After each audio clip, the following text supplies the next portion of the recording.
नमस्कार, मैं हूं प्रवीण। आप देख रहे हैं India time 24 news. South Africa में जन्मा ओमिक्रॉन वेरिएंट भारत में पैर पसार चुका है।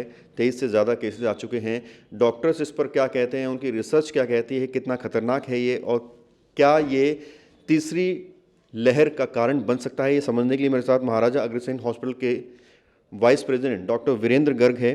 सर, ये जो वेरिएंट आया है, इस पर यह भी आशंका जताई जा रही है कि तीसरी लहर का कारण भी बन सकता है। आपकी स्टडी क्या कहती है इस पर? देखिए, इसमें कोई दो राय नहीं है कि जो ओमिक्रॉन वेरिएंट है ये बहुत तेज़ी से स्प्रेड करता है। तो इसके लिए ज़्यादा घबराने की ज़रूरत नहीं है, क्योंकि तीसरी लहर बहुत ही कमज़ोर होनी है, ये पहले से ही साइंटिस्ट बताते रहे हैं और ये प्रूव भी हुआ है पिछले दिनों में कि ओमिक्रॉन से बहुत ज़्यादा खतरा नहीं है लोगों को बहुत ज़्यादा तकलीफ़ नहीं हुई है। लेकिन जिन लोगों में पहले से बीमारियां हैं, जिन लोगों के पहले से हेल्थ की समस्याएं हैं, चाहे वो लंग्स में कोई प्रॉब्लम है, चाहे बहुत ज़्यादा डायबिटीज़ क्रॉनिक रही है, किडनी विडनी फेलियर के जो पेशेंट हैं, तो उनको वास्तव में दिक्कत होने वाली है। अब इसीलिए इससे बचना बहुत ज़रूरी है, क्योंकि मान लो जो घर में स्वस्थ लोग हैं उनको कोई फ़र्क नहीं पड़ेगा, लेकिन जो बीमार लोग हैं, अगर ये कैरियर बन जाएंगे, जो स्वस्थ लोग हैं वो कैरियर बनेंगे, तो जो बीमार लोग हैं उनको फिर दिक्कतें आएंगी। ओमिक्रॉन को पहचानने में टाइम लगता है, क्योंकि जीनोम सीक्वेंसिंग करनी पड़ती है, लेकिन कोविड के केसेस बढ़ रहे हैं। इससे अंदेशा यही है कि बहुत सारे केस ओमिक्रॉन के हमारे बीच में आ चुके हैं जिनकी अब तक पहचान नहीं हुई है।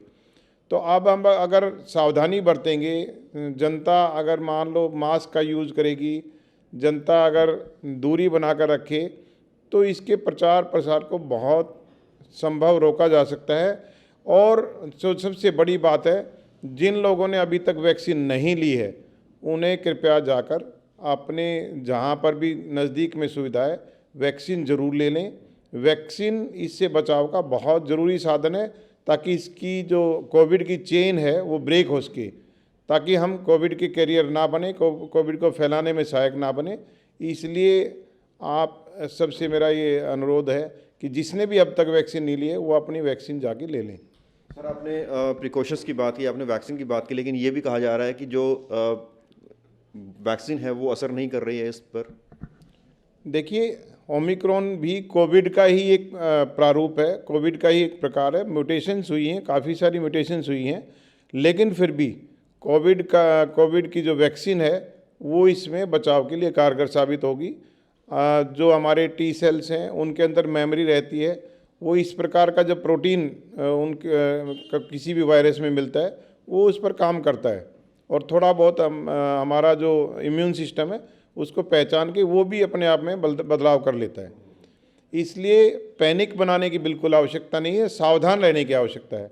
सावधान रहें, डिस्टेंसिंग का पालन करें, कोविड प्रॉपर बिहेवियर करें और वैक्सीन ज़रूर लें।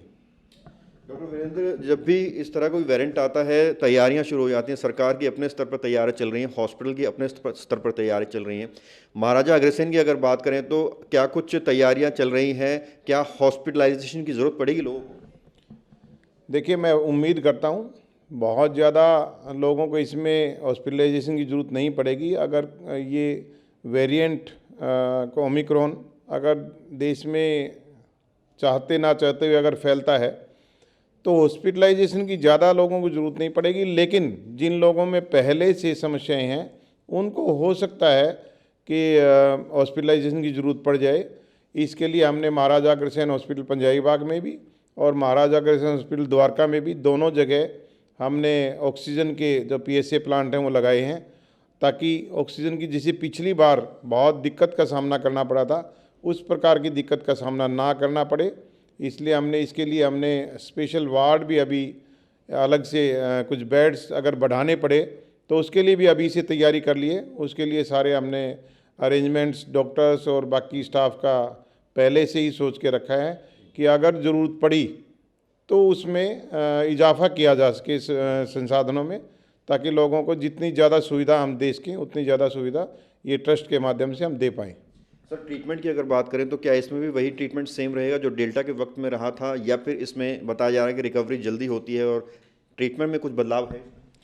जी देखिए, ये बहुत अच्छी बात है कि अब तक हमारी मेडिकल साइंस काफ़ी हद तक इसके बारे में बहुत सारा डिटेल्स हैं, डाटा है, इलाज हैं, एंटीवायरल जो ड्रग्स हैं। तो इस बार अगर ये कुछ समस्या बढ़ती है तो डॉक्टर्स पहले से बहुत ज़्यादा इसके लिए बारे में जानते हैं और इसके लिए तैयार हैं। और इसका भी ट्रीटमेंट, लाइन ऑफ ट्रीटमेंट तकरीबन उसी प्रकार से रहेगा, बहुत ज़्यादा फर्क नहीं रहेगा। और लोगों को खुद भी ख्याल रखना चाहिए कि कभी भी अगर भीड़ भाड़ में जाएं तो मास्क के बिना बिल्कुल ना जाएं, और मास्क को सही तरीके से लगा कर रखें, हाथों को साफ रखें, बार बार साबुन से धोएं या सैनिटाइज़र का इस्तेमाल करें, दूरी बनाकर रखें और अपने आप को सुरक्षित रखें, अपने परिवार को, अपने समाज को और अपने देश को सुरक्षित रखें। बहुत बहुत शुक्रिया सर बात करने के लिए। धन्यवाद। तो ये थे मेरे साथ डॉक्टर वीरेंद्र गर्ग, जिन्होंने ओमिक्रॉन वेरिएंट पर हमसे बातचीत की। आपसे फिर मुलाकात होगी एक नई शख्सियत के साथ, एक नए विषय पर। कैमरा जर्नलिस्ट वीरू के साथ प्रवीण, इंडिया टाइम 24 न्यूज़।